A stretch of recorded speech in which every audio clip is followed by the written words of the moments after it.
this computer. Okay, good. And share screen. All right, cool. Okay, so here we go from the current slide.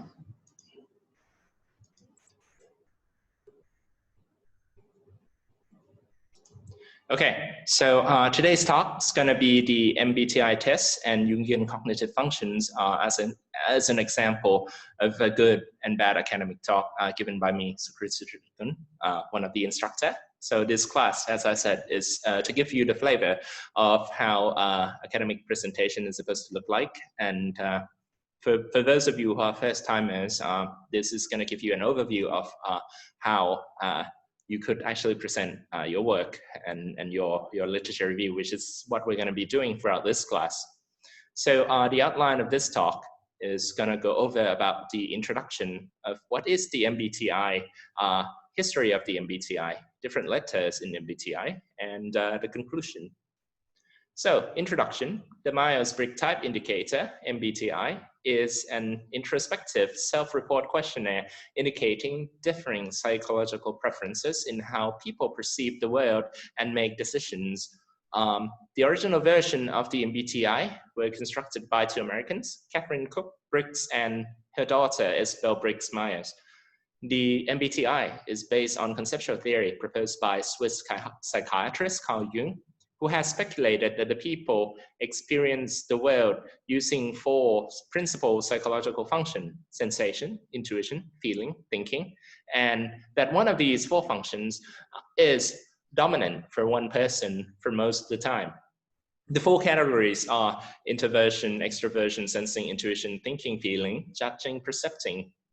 Each person is said to have one preferred quality in each category, producing 16 unique types. And the Center of the Application of Psychological Types state that the MBTI is scientifically supported, but most research is done through its own journal, the Journal of Psychological Type, raising questionable bias. Okay, all right, so this is an example of a really bad slide. So whenever there's a bad slide, I'm gonna put the this little red one on. So is there any guess why this is such a bad slide? So first of all, this is saying that I'm putting tons and tons of letters up here. So these tons and tons of letters that are being shown is gonna give people to be reading these letters instead of like listening to you. So I was reading this letter. Sorry, there's a person on the chat. Oh, okay. Thank you for attending it. All right, cool. So, so people who see this would actually just be reading all of these letters instead of listening to you talking. So in giving academic talk, you want to minimize the amount of people that are actually paying attention to the readings rather than listening to what you said. So you want to make sure that you want to minimize the number of writings onto this. And another thing is that what you can see is I put tons and tons of letters right here. So this is like a long paragraph that is copied straight up from Wikipedia. So you don't want to do any of these in order to get the attention of the listener. And more importantly, you can see that I put a lot of brackets here, like 1, 2, 3. So this is for the reference, right? But then again, although this works really well for reading materials, where people can flip the page up and down, left and right, and go back and forth to find the exact reference, you don't want to do that in your presentation, because once you do that in the presentation, then it's really hard for people to flip back and forth. Like, for example, if I'm interested in here, what is citation number 1, 2, 3? Then I'm going to have to wait until the end of the talk in order to write those down. Or you will have to flip it back and forth, in order to refer to different things. So although the citation is IEEE basis, you don't want to use it in your presentation, okay? So I'm going to redo this slide to give you the proper example of how academic presentation is supposed to be given. So let me redo that last slide. So introduction, MBTI test. First of all, it was developed by two Americans, those Isabel Briggs and Catherine Briggs. So those are the mother and the daughter given in the picture to the right. And this is based on Carl Jung's theory, who's also the a psychologist. He is a Swiss psychologist who generally came up with this idea in general. So his original work was called The Theory of Psychological Types, which was published in 1923. And the thing just stated that basically people have different behaviors, and these differences in behaviors are not random, but instead it's actually represent the preferences in people, and it does not reflect the skills. So this theory divided people personality into 16 personality types, which can be determined by the questionnaire, which assumes that the people who took it know themselves. So this is a green slide. So this would give you the proper way to actually introduce people into the slide. So let me lay out why this would be a good slide. So first of all, you want to take note on the so-called 6x6 rule. 6x6 rule is a generally accepted academic approach in terms of like doing any presentation. So what does it mean? So if you take a look here, developed by Isabel Briggs and Catherine Briggs. So these are like 6 words, right? And so basically 6 words per line is a maximum here, and you would not have no more than 6 lines per page. So here, as you can see, I said a lot of things that you have heard, but then again, I have never really spelled out literally everything that's written on the PowerPoint, but instead I refer to the PowerPoint as my personal notes, and then I start talking throughout this. And from there, you can see that people would listen to what you're talking about rather than trying really, really hard to read what's written here. So instead of copying and paste like the slide I've shown before, you want to put it and then conclude them in 6 words per line by 6 lines per page. And another important, so this is why you call it the 6x6 rule, 6 words per line and 6 lines per page. And another thing is when you make any references, you don't want to make long references or any number. So when you give a talk, usually a conference meeting would give you like a 1 to 10 minutes, 15 minutes. So generally, you want to make sure that the reference that's written down here can be written out within 10 seconds or something. So when you write a reference here, you want to use what you call the short reference form. So this gives you the first author of the guy, of the person who actually wrote this paper, the publishing journal, and then the journal, the volume number and the page number and the year it was published, okay? And more importantly, there's a saying in American idioms that says, a picture paints 1,000 words. It means that whenever you put a picture, whenever it's preferable, you want to make sure that a picture is up there so that like you could actually refer back to it. Or you could also, like, instead of saying it with many words, you could just put one picture and then the audience would look at it, and then this would capture their feelings or acceptance of this information. Like for example, if I put this picture here, people would get it right away that it was developed by 2 females. One of them is mother, the other one is the daughter, and I said they're American, so that would actually like record a lot easier than just saying a bunch of words out there. All right, cool. So introduction, let's continue. So right here, if you take a look, you can see that I'm strictly following the 6x6 rule. Just a quick note, when you say 6x6 rule, it's not a strict rule, but then again, it's more like a criteria that you want to follow in order to make a proper presentation. So right here, I do 6 words per line and then 6 lines per page, strictly. But you can do 7 or 8, but then again, the more you put in there, the less people are going to try to listen to you. So please keep in mind that it's a rule, but it's not strictly a rule. It's more like a guidance.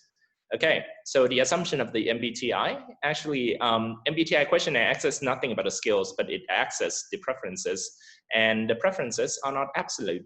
So basically, everyone uses a lot of like preferences. So for example, sometimes say I am an ENFP, P mean perceiving, and F mean feeling. It doesn't mean that I don't think. So I do have T in one of my letters as well. So the preference is not absolute and is not ability. So it reflects nothing about you. And there are no letters that are superior than the other types. So basically, people would try to judge their type and then continue with the questionnaire and then work on their types throughout them totally understanding themselves rather than having a psychiatrist sitting there listening to you talking and then judge you whether or not you have like a different type of the behaviors.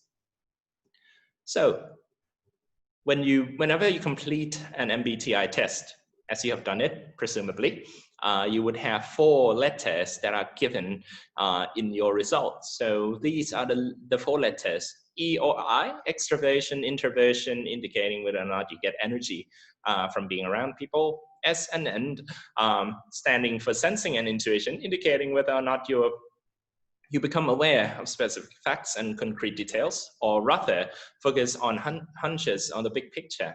And the third letter, the T and F, is for thinking and feeling, which indicates whether or not you make decision based on logical analysis.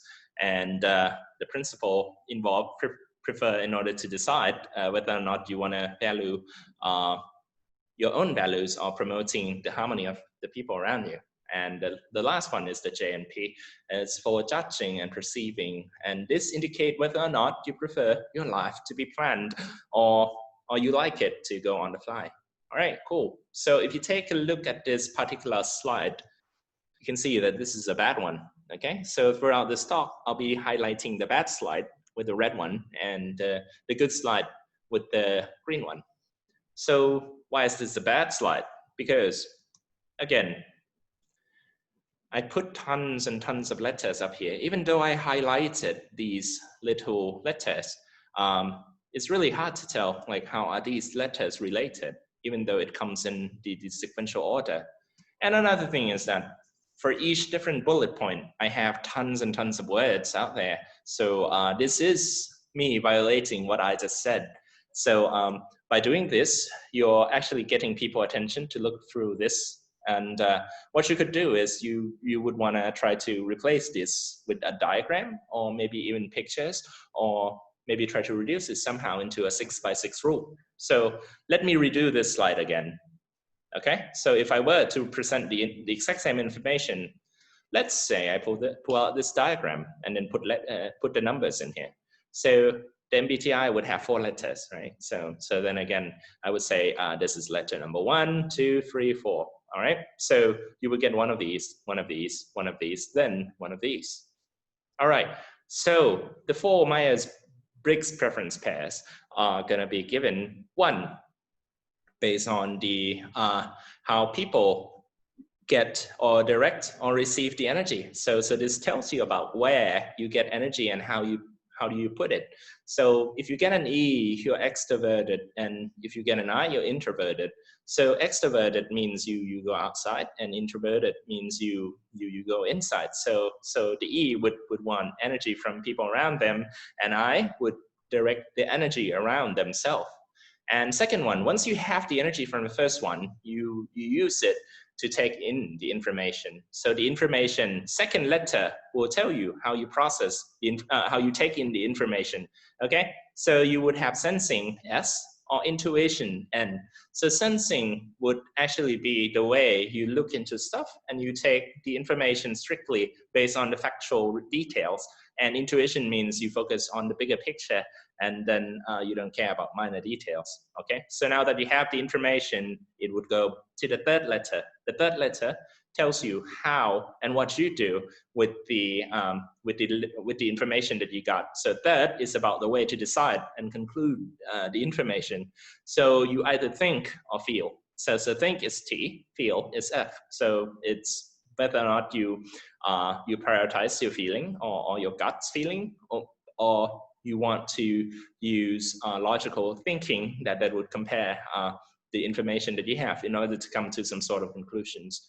And fourth is judging versus perceiving. So judging, so the fourth letter, actually now that you have the information justified, you can also interact with the world. based on the decision that you've made. So fourth letter is going to refer to the action that you get from the third letter, and you take action through judging or perceiving, which we'll go over in a little bit. Okay? All right, so this is a green slide. So why? So basically, for example, I put things in order, and then with this diagram, the idea is clear that you would get either left or right here, and then it would emphasize the main letter. And I give minimal description of each different type of the letter that you would get, and then this division is gonna give you like a strict idea of how the information is that you either get one letter or another, and then the interpretation would go in order, even though the last slide I did this similar thing, but without the picture. So as I said, a picture paints 1,000 words. So once you do this, you want to make sure that the information is presented correctly in order and concisely. So let's talk about first letter, E versus I, extroversion or introversion. So, so extroversion is the people that are energized while being with others and enjoy being the center of attention, and tend to think out loud, communicate with enthusiasm, and expressible, and very sociable. While on the other hand, the introverts are energized by spending time alone, sometimes avoid being a center of attention, and then think things through before communicating, and then they tend to be low-key. So this is also another example of bad slide. Why?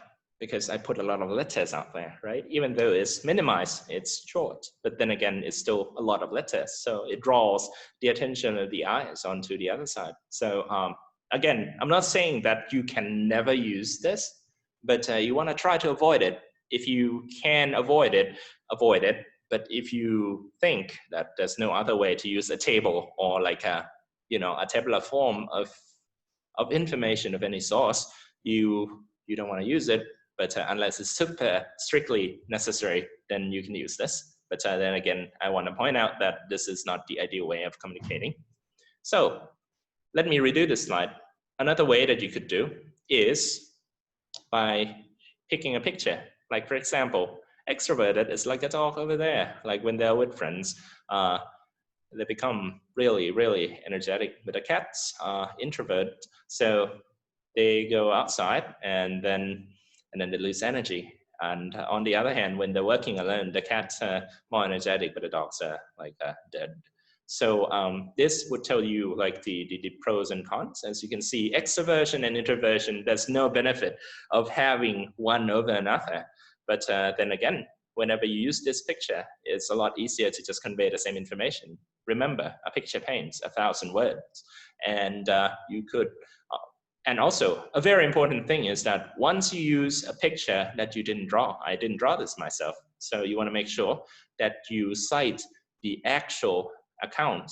Maybe it's a social media, maybe it's some other official website. So I track this guy down. Whenever you Google up a picture online, there would always be something out there that maybe some people shared on Facebook, shared on their Twitter account. Some people even crop out the credits. So here we're on a seminar class.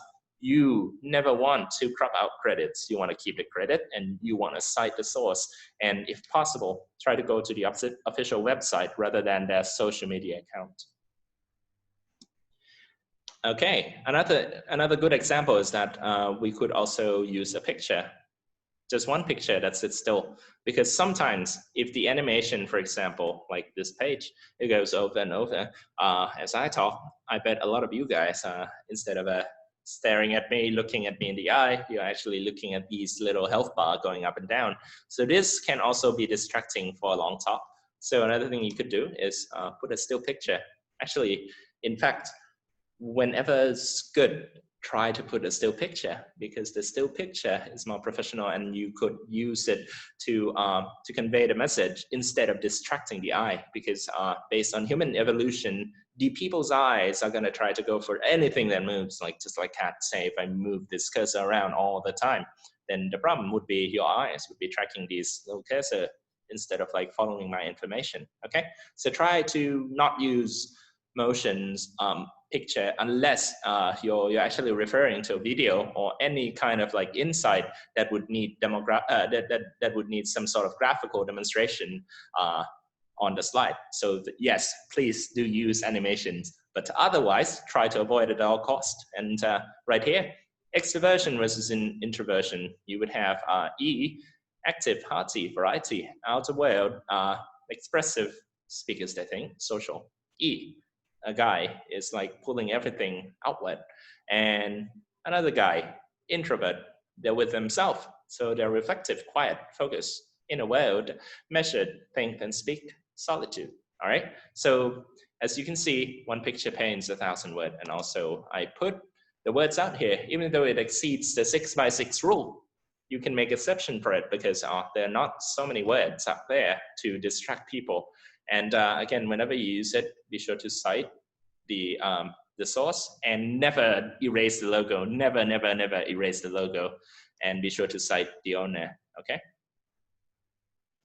All right, next, second letter will tell you how you take in the information. So you would either have sensing, S, the guy on the left, with a lot of solid picture that would strictly represent what he sees exactly. And the other guy with N, intuition, which would include a lot of abstracted details. So this guy would be rather more dreamy ideas and theory, and they would tend to imagine other stuff. But then again, when you have an S is more like facts down to earth, practical, and they like to make, they use 5 senses. So as the name saying, is sensing versus intuition. So this is how you take in information. So two people out there seeing the same thing, they would take in different information based on the slide.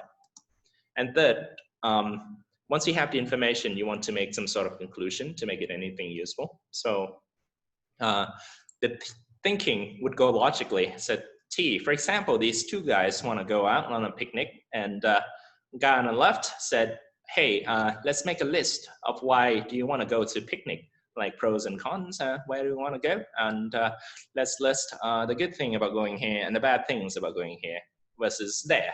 While the other guy, who's F, the feeling, would say, hey, but this picnic is important to me. I feel like I want to go there. Why are you doing this? So basically, they have the exact same information, but they reach the conclusion using different approaches.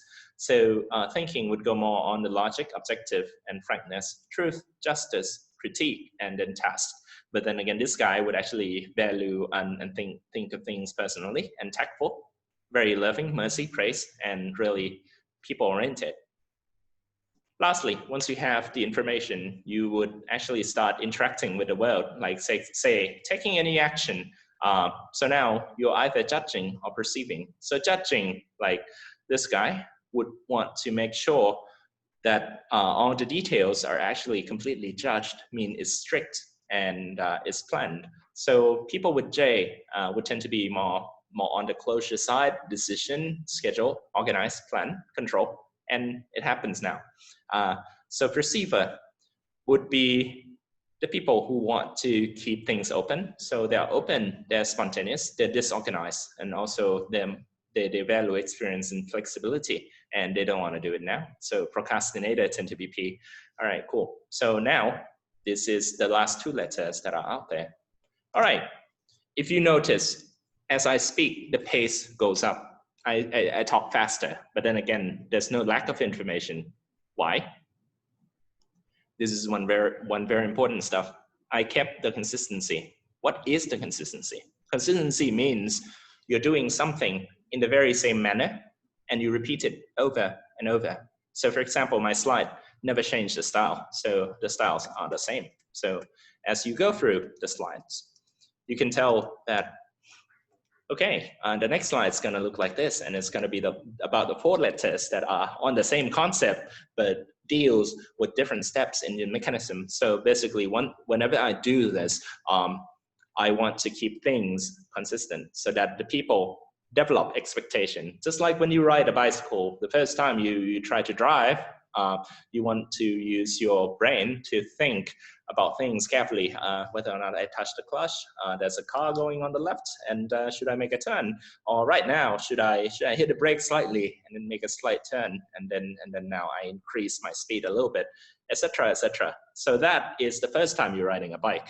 But now, after you ride a bike for several times, you will develop a different thing. Like, hey, I can just go this, make a left turn. Everything becomes more spontaneous. Same thing with your academic presentation. You want to keep things with consistency, and then keep it going and keep it straight. As the people listen to your talk, they would also try to learn to listen to your talk. So keep everything consistent, and you can go a lot faster as you speak, and the people would grasp a lot more information from what you said. All right, so now that we have understood the 4 letters that are out there, now we're going to put it together. So the first letter, second letter, third letter, and the fourth letter. So right now, you would actually have, based on your undergrad's knowledge in combinatorics, you would know that to the fourth is 16, which is why the MBTI is sometimes called the 16 personalities, because you put 4 steps with two possible outcomes on each, and then so you would naturally end up developing 16 types of personality. So, for example, if you take me, for instance, I am an ENFP. So basically, ENFP is called the campaigner. So so if I take note on every single letter that I've presented to you so far, I would say, hey, E is active, hearty, expressive, say what he thinks. So this is me. And then N is they have tons of ideas, and they're dreamies, and they have theories. And F, they put values, they get personal with stuff, and they're tactful, and they know the people. And P is they're open, they have a lot of options, and they're flexible, but then again, they're really disorganized. So if you look at my desk, it's very disorganized and stuff. So then again, as I said, these letters are meant for you to understand yourself, rather than going through, okay, I am P, I am an F feeling, therefore I do not think. That is not true, because I think. And I am P, I'm perceiving, I don't judge. No, that's not true. I also judge. But then again, I just prefer using these over the others as a natural state, okay? MBTI is about preference, not about the skills or strictly what you do. All right, so, okay, this is another good slide. Why?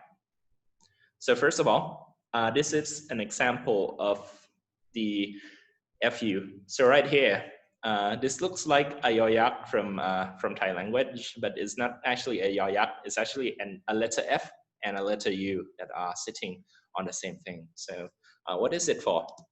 This is what we call the fair use. Fair use is a copyright law, and it's international. And basically, people who exercise it strictly is American society. And kids in America learns about this at very young age. We don't have this so much in Thai education. I hope that now that we're in the internet pace, we want to make sure that everything is correctly instructed by the fair use law. So what is the fair use law?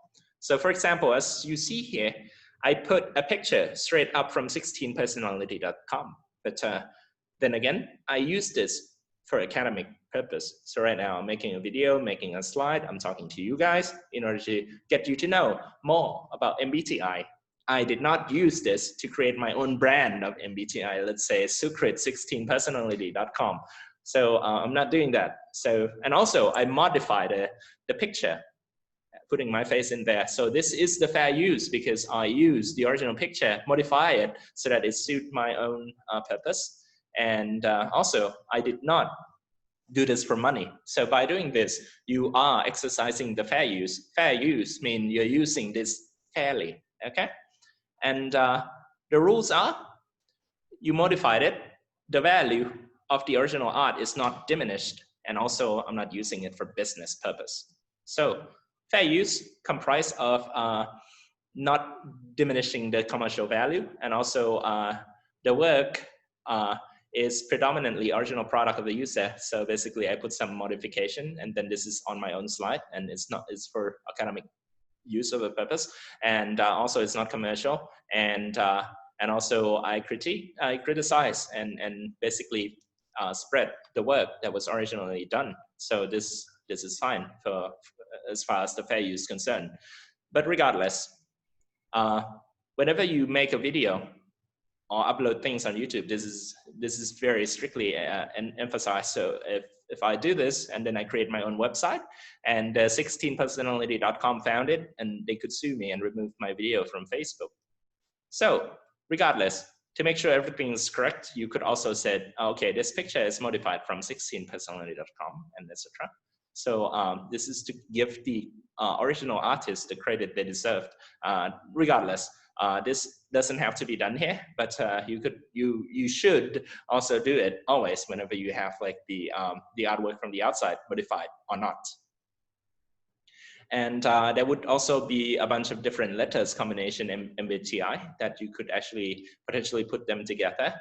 And again, this slide is also another bad slide because I put a lot of like words here.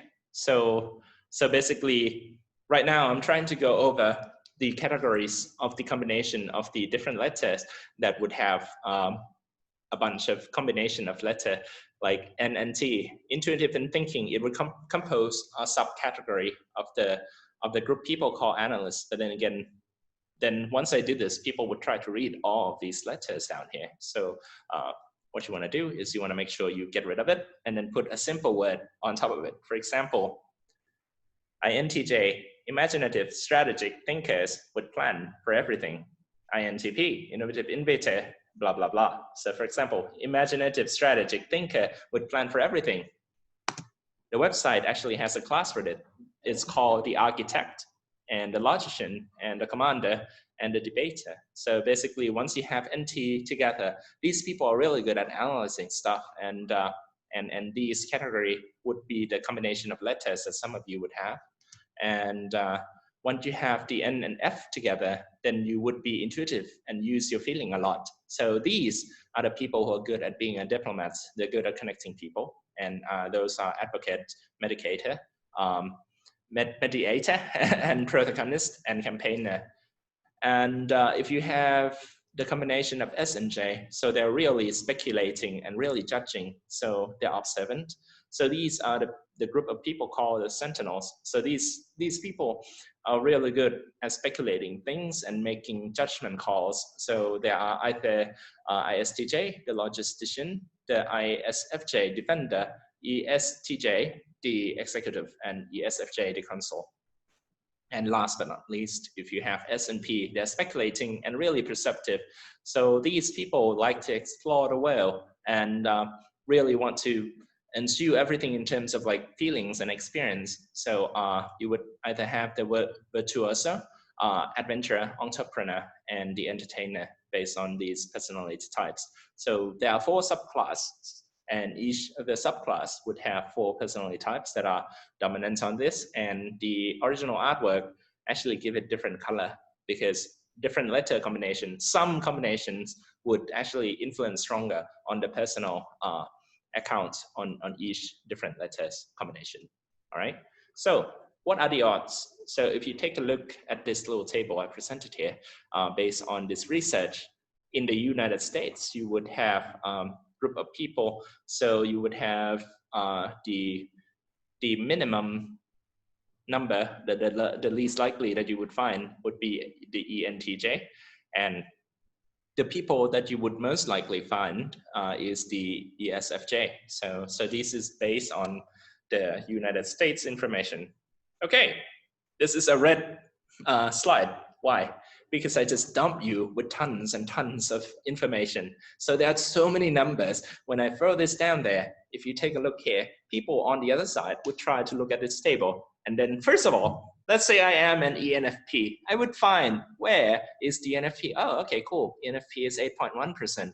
And then I would try to look for the biggest or slower, the smallest number. So smallest number is, sorry, I was wrong. See, this is why you don't want to use the table. The smallest number would be INFJ, right? INFJ, the architect has the lowest one, not INTJ. So basically, you want to look for specific result. So so this is bad unless you want to highlight a certain specific result. So you want to be careful in using any of these tables. So unless you want to point out like, hey, I am ENFP. Based on this research, I have exactly 8.1% chance of finding based on the US population. Unless you want to say that, you don't want to use this table. But rather than that, you could also make a pie chart. And there are also many other presentative like kind of charts that you could use in order to represent what you know, okay? All right, so data presentation depends a lot on how you want to present it. So this would give you a better overview of the picture, but it gives you nothing about the numbers that's shown on here. So based on your purpose, you need to pick the representation of your data correspondingly. All right, cool. So so far we have a lot of these personality, and then again, you don't have to be one of these. These are just your preferences, and this is the conclusion of your Jungian function. Okay, so let me go over the conclusion. All right, so since this is a mock presentation, I'm not a psychiatrist and I'm not a professor in MBTI stuff. So I'm gonna conclude things first based on the good and the bad academic talk. So the good academic talk, first of all, you want to use 6x6 rule when it's applicable. As you can see, even this one here is 6x6. So use 6x6 rule when applicable. Picture paints 1,000 words, use a picture. And always cite in short form. Make sure people, whenever you talk, you generally spend like 2 minutes per slide. So you want to make sure that people can write your references in 10 seconds. And you want to use symbol, arrows, and page number in order to make sure that people can cite, go back and forth. And keep in mind, you want to use the fair use law. You don't want to break the law. It's international rules that you want to go over. And also, consistency is indispensable. So whenever you want to use consistency, be sure to use it. Otherwise, you're going to be distracting your audiences. All right, conclusions to the bad. This is the red slide. So first of all, don't write an essay. So usually when you look up the Wikipedia, you want to copy paste it. Don't do that. And it's really eye distracting. And also never put citation at the end. Don't do it IEEE style. This is not writing. You don't want to put like the writing stuff all the way through, and people have to flip back and forth. Do what I did, put a small citation, and don't write a lot of numbers, just like that little slide over there. Even though I'm a speaker, I misunderstood my information, and also don't use unnecessarily flashy animation, and avoid distracting the eyes. In either case, these are like all of the stuff concluded in one word. Avoid distracting the eyes, and never ever steal other people's work. Always cite. This is important. Okay.